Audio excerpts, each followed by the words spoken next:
política de prevención victimaria. Lógicamente eso no se puede separar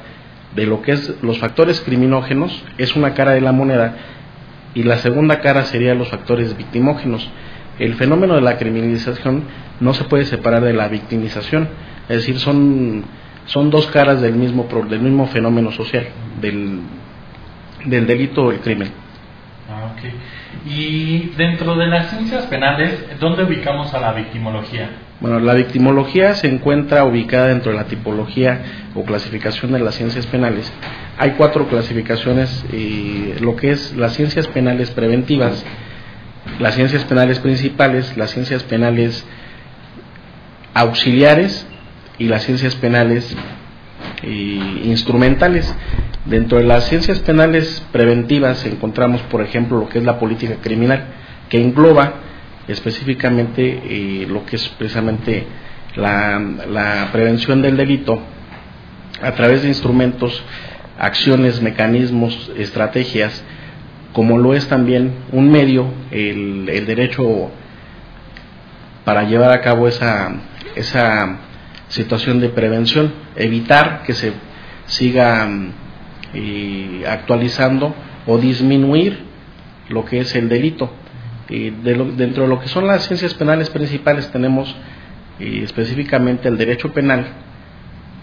como un conjunto de normas jurídicas que van en específico a hacer o hablarnos de lo que es la figura del delito, del delincuente y de las consecuencias que va a haber precisamente por esta conducta tipificada por la norma como delito. Y lo que es el derecho victimal, que es una consecuencia de la victimología. La criminología está dentro de estas 4 ramas de las ciencias penales principales. Entonces hay una completitud en relación a las ciencias penales principales. Por un lado tenemos el fenómeno criminal y tenemos también por el otro lado el fenómeno victimizante.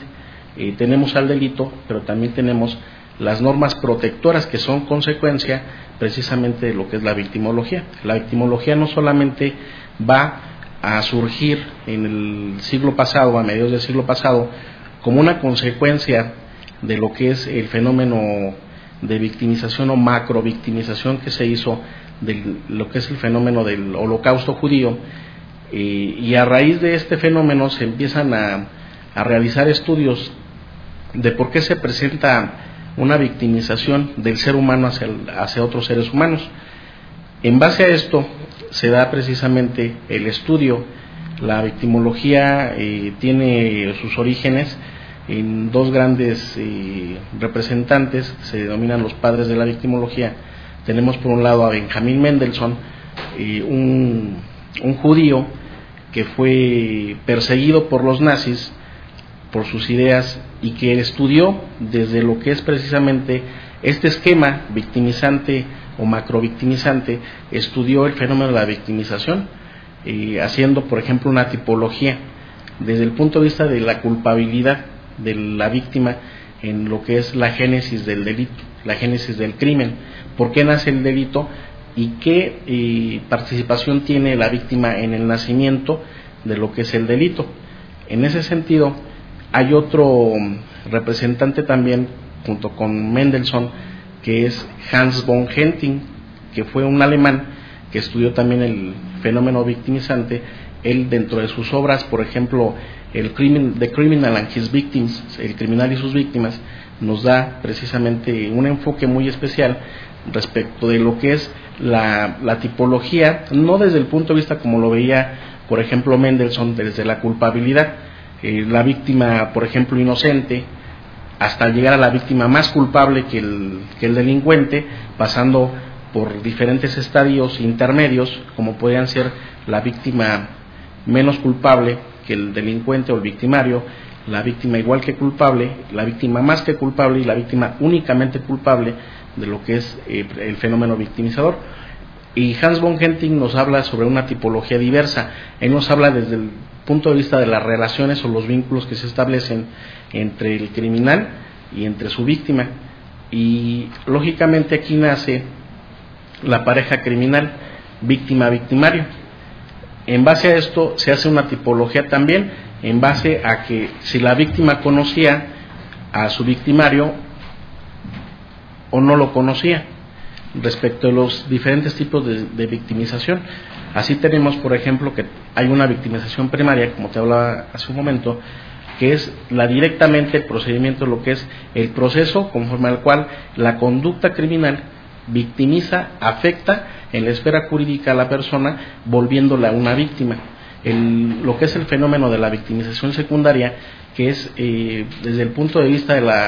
de los aparatos estatales, que deben de dar una respuesta reactiva a lo que es específicamente el fenómeno criminal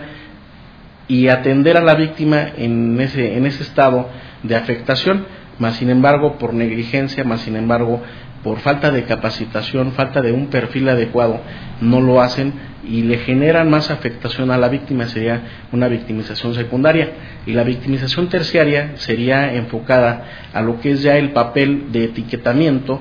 de la víctima, se despersonaliza a la víctima y en específico ya no se le ve como una persona, sino se le ve como una víctima. Así, por ejemplo, te puedo mencionar,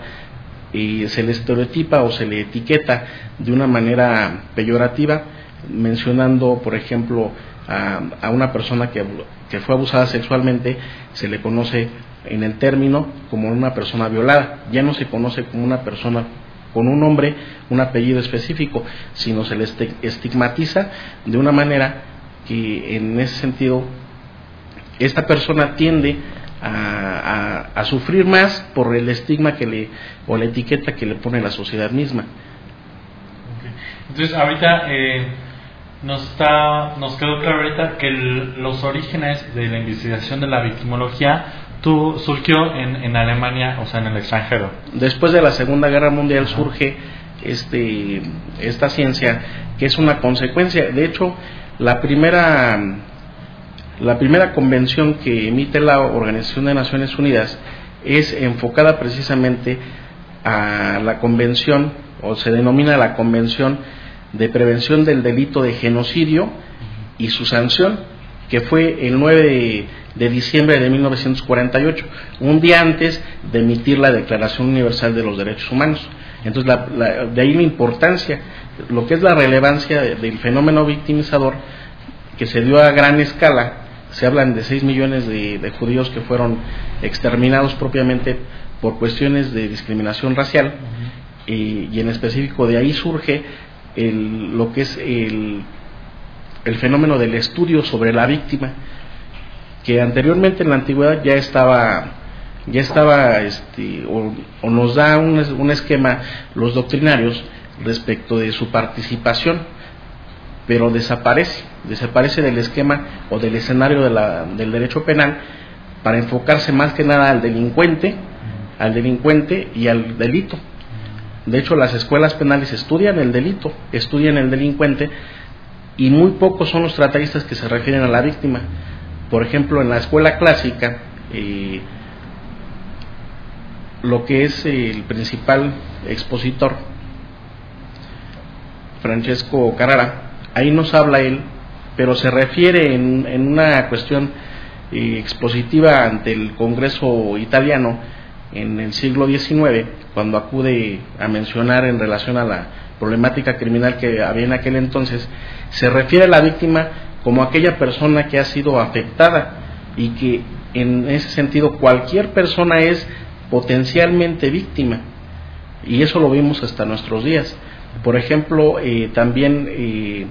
lo que es Raffaello Garofalo escribe una obra que es el único de la escuela positiva que se refiere a la víctima. Escribe una obra referida a lo que es la indemnización o la reparación del daño a la víctima. Pero de ahí en fuera, todo el esquema penal va enfocado al estudio de los elementos del delito, y también va enfocado a lo que es específicamente el estudio del criminal, ya sea como un agente responsable jurídicamente por el libre albedrío, o bien un agente que nace, como nos decía un representante de la escuela clásica, que nace como delincuente, el uomo delincuente, o la ragazza delincuente, o sea, la mujer delincuente, pero que le dan un enfoque positivo